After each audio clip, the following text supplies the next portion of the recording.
할렐루야. 좋은 아침입니다. 또 온라인으로 예배하는 분들도 추운 날씨에 건강 유의하시기 바랍니다. 자, 오늘은 사사기 15장으로 넘어와서 사실 내용은 어제 내용의 연속선상에 이어지고 있습니다. 어제는 우리가 분량이 많아서 전체를 다 보진 못했지만 삼손이 블레셋 사람들에게 제출한 수수께끼를 삼손의 아내가 7일 동안 우니까 그 답을 가르쳐 줬어요. 그래서 삼손의 아내를 통해서 블레셋 사람들이 그 수수께끼의 답을 풀고 삼손은 대노를 하죠. 해서 아내를 친정집에 남겨두고 아버지 집으로 올라가 버립니다. 그런 일이 어제 14장 마무리 부분에 있었어요. 올라가서 지내다 보니까 다시 아내가 보고 싶었던 것 같아요. 해서 친정집으로 내려와서 장인 어른에게 아내를 좀 보자 요구를 했겠죠. 그랬더니 장인 어른의 태도가 싹 바뀌어가지고 들어가지 말라고. 알고 보니까 삼손이 자기 딸을 미워하는 줄 알고 다른 사람에게 아내를 줘버린 겁니다.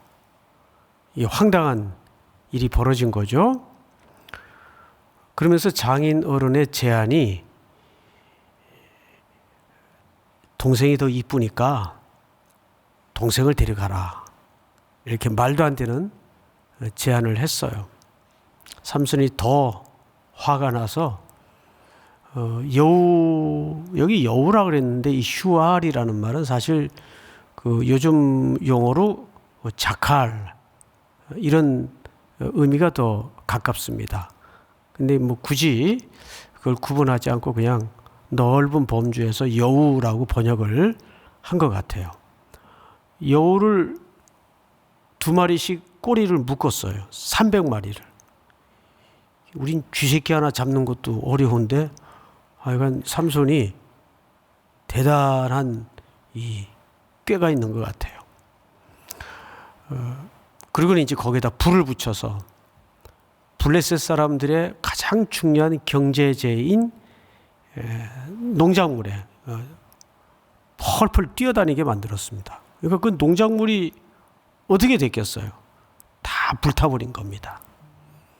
이 사실을 알고 블레셋 사람들이 전쟁이다. 저 유대 놈들을 이제 혼을 좀 내야 되겠다 하고 전쟁을 이제 선포한 거죠.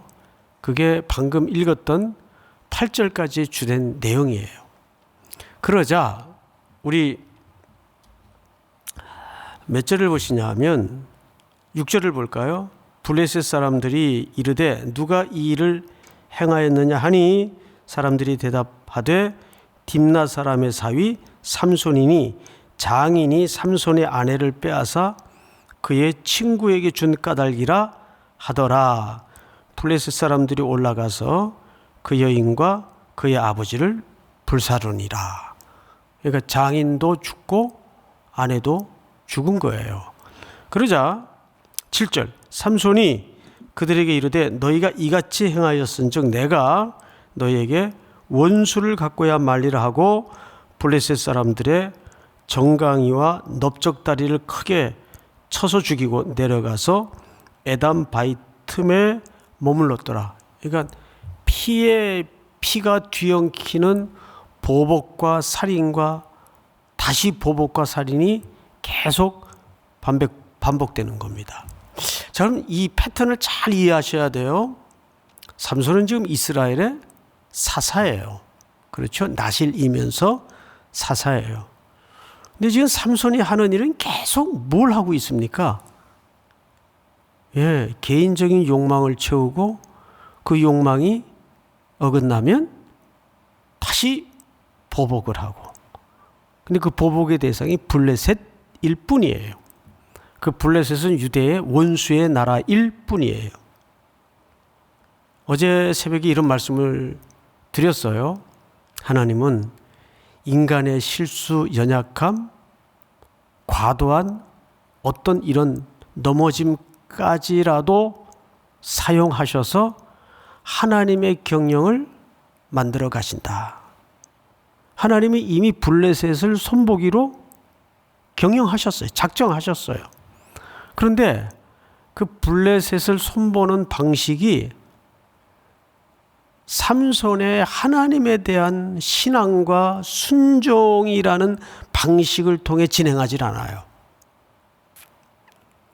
삼손의 개인적인 보복, 개인적인 욕망, 이런 과정을 통해서 하나님은 블레셋을 손보고 계십니다. 그러니까 이런 거죠. 인간이 아무리 자기 욕망과 자기 뜻대로 살아가는 것 같아도 하나님은 하나님의 경영을 멈추지 않습니다. 여러분, 이 하나님의 주권을 믿으십니까? 그러면서 삼손이 에담 바위 틈에 숨어버려요. 또 겁은 났던 모양이죠.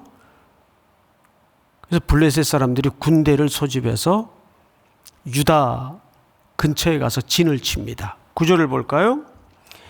이에 블레셋 사람들이 올라와 유다의 진을 치고 레히에 가득한지라. 이 레히라는 말은 나중에 이제 또 나오겠지만 이때는 레히가 아니었고 후에 붙여진 이름인 것 같아요.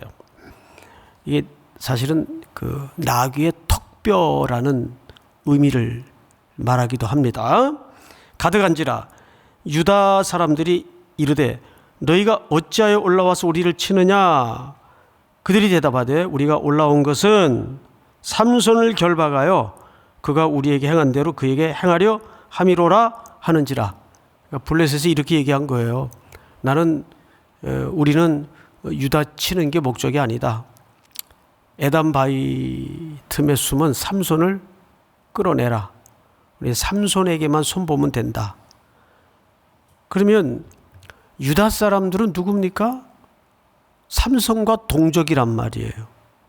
그러면 우리 같아도 그렇게 못하겠어. 그는 우리의 동족이며 나실인이고 지도자요. 이렇게 해도 시원찮을 텐데 삼손한테 찾아갑니다. 유다 사람들이, 대표가. 그래서 하는 말을 들어보십시오. 11절 다 같이 한번 읽겠습니다. 시작. 유다 사람 3,000명이 에담 바위 틈에 내려가서 삼손에게 이르되 너는 블레셋 사람이 우리를 다스리는 줄을 알지 못하느냐? 내가 어찌하여 우리에게 이같이 행하였느냐 하니 삼손이 그들에게 이르되 그들이 내게 행한 대로 나도 그들에게 행하였노라 하니라. 네, 이게 좀 참 우픈 현실이죠. 우스운데 슬픈 현실이죠. 왜냐하면 유다 사람들은 지금 가서 뭐라고 얘기를 하냐면 우리가 블레셋의 지배를 지금 40년 동안 받고 있는데 왜 건드려서 벌집을 쑤셔놓냐, 이 뜻이에요. 그러니까 우리는 이대로 그냥 블레셋 사람과 지배는 당하고 있지만 그저 걱정 없이 잘 살고 있는데 너 왜 가서 그런 난리를 쳐놨냐? 저 사람들이 지금 너 인계하라고 여기까지 진치고 와 있다. 자, 이게 왜 우픈 현실인가 하면 정작 이 유대 사람들은 누구의 지배에 익숙하고 순종했어야 옳았을 사람들이에요? 하나님. 하나님께 지배당하고 하나님께 순종하는 것이 익숙해야 옳았을 사람들인데 정작 자기들을 오랜 세월 익숙히 지배해오던 블레셋은 이렇게 신경을 써요. 왜? 현실적으로 그들이 사실은 정치나 국방이나 경제적인 측면에서 보험하게 되니까. 이게 어쩌면 우리 현대인들의 신앙의 들키고 싶지 않은 일면일수가 있어요. 형식적으로 하나님은 믿고 그래도 우리를 안전하게 또 든든히 보장해 주는 건 현찰이 아니냐. 뭐 이런 같은 심리예요. 이게 지금 11절은 이스라엘의 영적인 암흑 같은 상황을 가장 잘 고발하고 있는 내용이에요. 자, 그러자 12절. 그들이 삼손에게 이르되 우리가 너를 결박하여 블레셋 사람의 손에 넘겨주려고 내려왔노라 하니 삼손이 그들에게 이르되 너희가 나를 치지 아니하겠다고 내게 맹세하라. 그럼 내 목숨만은 건드리지 마라 그 말이겠죠. 그러자 동족 대표가 그들이 삼손에게 말하여 이르되 아니라 우리가 다만 너를 단단히 결박하여 그들의 손에 넘겨줄 뿐이요 우리가 결단코 너를 죽이지 아니하리라 하고 세 밧줄 둘로 결박하고 바위 틈에서 그를 끌어내니라. 바위 틈에서 끌어냈어요. 세 밧줄로 딱 묶어가지고 체포를 한 거죠. 블레셋의 요구에 순응하려고. 14절 같이 한번 읽어볼까요? 14절 시작. 삼손이 레이의 이름에 블레셋 사람들이 그에게로 마주 나가며 소리 지를 때 여호와의 영이 삼손에게 갑자기 임하심에 그의 팔 위에 밧줄이 불탄 삼과 같이 그의 결박되었던 손에서 떨어진지라. 여호와의 영이 갑자기 삼손에게 임했습니다. 그러니까 삼손의 어떤 부르짖음과 상관없어요. 사사기의 특징이 뭐라 그랬죠? 월요일날 새벽에 사사기의 특징은 부르짖음이 없는 시대라 그랬어요. 그렇죠? 부르짖음이 없는 시대. 근데 오늘 15장에서 부르짖음이 마지막에 나옵니다. 근데 어떤 부르짖음인가를 잘 보셔야 돼요. 어쨌든 지금 이 블레셋과의 대립과 구도를 통해서 하나님은 끊임없이 일방적으로 여호와의 영이 삼손을 통해 블레셋을 손보고 계세요. 어떻게 손을 보시느냐? 15절을 볼까요? 삼손이 나귀에 무슨 턱뼈라고 되어 있습니까? 새 턱뼈. 새 번역을 찾아보니까 정확하게 싱싱한 턱뼈로 번역을 해놨어요. 뭐 그냥 턱뼈든 뭐 싱싱한 턱뼈든 뭐 턱뼈인 것은 변함이 없지 않느냐. 여기에서 이 성경 기자가 말하고자 하는 의미가 있어요. 싱싱한 턱뼈는 뭘 암시하고 싶은 걸까요? 이제 갓 잡은 지 얼마 안 되는 나귀 턱뼈라 그 말이에요. 그러면 삼손은 신분이 지금 뭐죠? 나실인이에요. 나실인은 어제 새벽에도 세 가지를 금하도록 되어 있어요. 그 중에 가장 이 사건과 맞물리는 규율이 시체, 죽은 것, 부정한 것에 손을 대서는 안 돼요. 왜? 이제는 우리가 사망에서 생명으로 옮겼기 때문에 이제 그리스도의 피로 구속받은 백성이기에 영원히 사망과 죽음과는 상관없는 존재라는 것을 확인시키기 위해서. 근데 이 삼손이 자기의 개인적 복수를 위해서 고민 없이 그 규례를 어겨버립니다. 부정한 것에 손을 계속 대죠. 어제 새벽에는 사자를 죽이고 또 사자의 시신에서 채취한 꿀을 자기도 먹고 아버지도 먹고 아버지한테 건네잖아요. 계속 그 규율을 깨 나갑니다. 그리고 15절 삼손이 나귀의 새 턱뼈를 보고 손을 내밀어 집어들고 그곳으로 많이도 죽였네요. 몇 명을 죽여요? 1000명을 죽여요. 1000명. 그리고 이제 삼손의 그 노래입니다. 노래 16절 노래를 여러분들이 다 같이 한번 시작. 이르되 나귀의 턱뼈로 한 더미 두 더미를 쌓았으며 나귀의 턱뼈로 내가 1000명을 죽였도다 하니라. 네. 이 나귀의 턱뼈로 1000명을 죽였다는 삼손의 노래는 성경에 유명한 몇 개의 노래가 있어요. 격렬한 전투 후에 기록된 노래가 있어요. 대표적인 노래가 미리암의 노래예요. 두 번째는 드보라의 노래예요. 드보라의 노래는 사사기에 나오죠. 이 두 여인의 전투 후의 승전가와 무척 대조되는 노래입니다. 두 여인의 승전가는 그 모든 초점과 방향이 하나님의 영광과 그분의 은혜에 맞춰져 있어요. 근데 지금 여호와의 영이 임해서 이긴 전쟁인 줄 깨닫지 못하고 지가 잘나서 지가 힘이 좋아서 이긴 줄 알고 하나님이 율법을 깨가면서까지 치러낸 전쟁인데 자화자찬에 빠져 있어요. 자기 자아에 함몰돼 있어요. 그게 오늘 16절의 삼손의 노래와 다른 이들의 노래와의 차이입니다. 자, 성경을 다시 보십시다. 그가 17절이죠.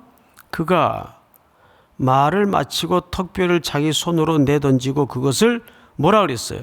라맛 레히라 이름하였더라. 여기 라맛 레히라 이름했다는 말은 밑에 풋노트를 보시면 턱뼈의 산, 그러니까 이 라맛 레히라는 말은 후에 붙여진 이름으로 보는 게 맞겠죠?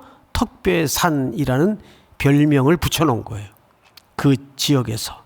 자, 그런데 18절을 보십시다. 갑자기 삼손이 목이 말라요.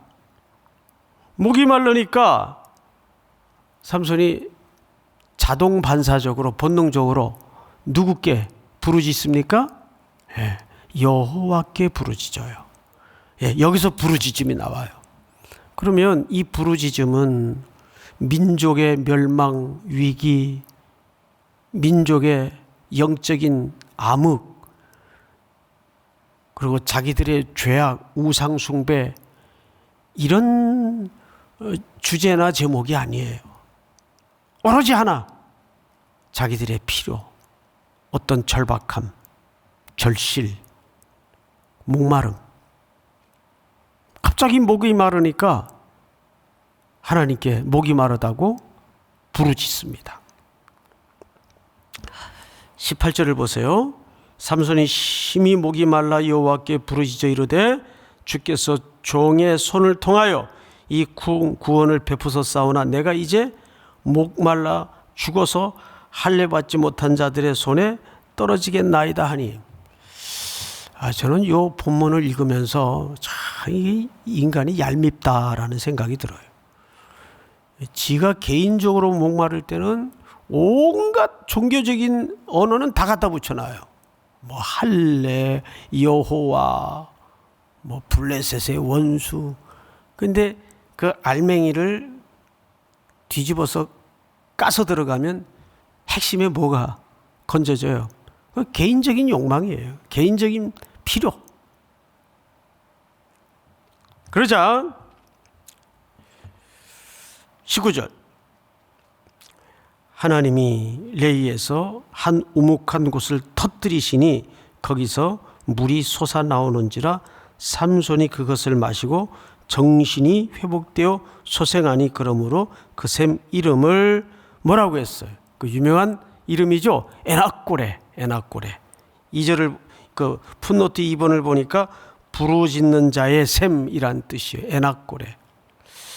그러니까 이것마저도 사실은 하나님이 왜 응답을 하셨는가 하면, 좀 이 정도 됐으면 삼손을 대표하는 이스라엘이 좀 자각이 돌아와서 하나님께 감각을 회복하라는 사인이에요. 사실은 그러잖아요. 우리가 개인적인 인생에서도 어떤 너무 힘들고 너무 어려운 일을 직면하면 우리도 하나님의 자녀인지라 뭐 엉망으로 살았던 뭐 돌아다니던 그게 중요한 게 아니고 자동 반사적으로 뭐 애 감기라도 한번 앓으면 주님 이렇게 우리가 하나님께 나아가게 된단 말이에요. 그때 우리는 조금씩 뭘 눈떠갑니까? 그래 맞아. 주님 없이는 우리가 어떻게 살아? 그 고백을 아주 여리게나마 희미하게나마 조금씩 이 감각이 살아나는 그 경험을 하잖아요. 그런데도 이제 우리가 내일 다시 이어서 보겠지만 16장에 들어가면 별 기대할 내용이 안 나와요. 그 부분은 내일 새벽에 우리가 또 보도록 하고, 오늘도 우리는 이런 일련의 하나님이 삼손을 다루어 가시면서 과연 이스라엘의 영적인 어떤 상태를 고발하시고 지적하시고 드러내고 계시는가를 우리가 유념히 봐야 돼요. 그래서 적어도 우리가 이렇게 기도의 자리에 나올 수 있고 고단하고 힘든 육체지만 또 죽음 같은 잠에서 깨어 일으켜서 오늘도 부활을 연습하며 뭘 감사해야 될까요? 하나님, 제가 참 부족하지만 흠투성이지만 오늘도 내 영혼의 감각을 눈뜨게 하셔서 하나님 앞에 머물러 있게 하심을 감사합니다. 그럼 이 자리 자체가 너무 복된 자리예요, 여러분. 그렇다고 뭐 온라인으로 예배 드리는 분들은 복이 덜하다는 그런 건 아니에요. 저분들이 사실 더 어려워요. 예. 아무도 보지 않는 자리에서 모니터 앞에서 혼자 앉아 예배를 드린다는 것은 보통 싸움이 아니거든요. 현장에 있으나 온라인으로 예배를 드리나 오늘도 주의 은혜의 사모에서 기도하는 시간이 되기를 바라고, 오늘은 수요일입니다. 수요일 1, 2부 예배를 통해서 세우신 주의 종들을 기름 부으시고 허락하시는 말씀을 통해 또 온 교회가 용기와 담력을 얻고 믿음을 새롭게 하는 종일이 될 수 있기를 축복합니다. 우리 통성으로 한번 기도하겠습니다. 우리 다 같이 주님, 오늘도 우리를 깨워주심을 감사합니다. 평생 예배의 자리 앞에 하나님의 존전 앞에 머무는 행복자로 서게 하여 주시옵소서. 오늘도 우리의 무디어지고 무감각한 것을 일깨우셔서 하나님 앞에 자극을 받게 하시고 우리의 모든 인생의 제반 사항들이 하나님께로 모아지는 복을 누리게 하여 주시옵소서. 수요 예배를 위해서 우리 다 같이 통성으로 기도하겠습니다. 사랑하시는 하나님 아버지 감사합니다.